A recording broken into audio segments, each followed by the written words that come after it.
La Federació Catalana de Bowling aconsegueix el reconeixement de ple dret de la Federació Internacional per competir oficialment.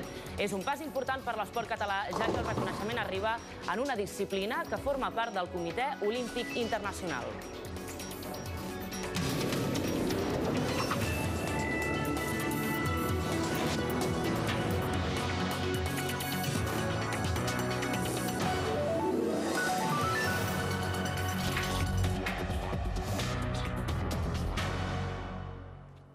Encara que amb petites passes, el reconeixement internacional de l'esport català avança aquests dies. Demà viatja al Brasil la selecció d'hoquei patins per jugar la Copa Amèrica, mentre Josep Maria, per primer cop, una federació catalana competirà en un esport on també hi juga la Federació Espanyola.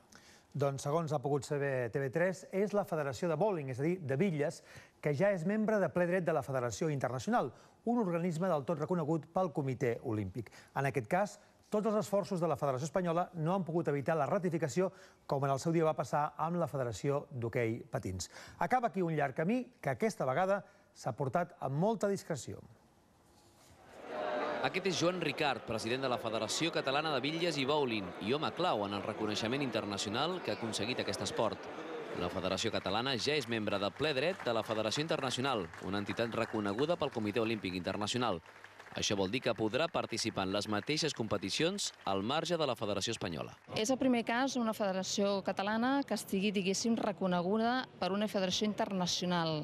És a dir, amb el 100% de les seves especialitats, vol dir que pot competir tant en totes les modalitats que exerceix, en àmbit europeu i en àmbit internacional, d'una manera oficial, com a selecció catalana, representant, en aquest cas, a Catalunya com a nació.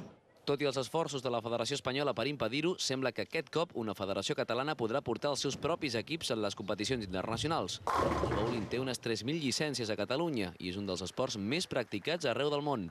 Segur que aquest reconeixement internacional farà pujar l'afició per fer strikes.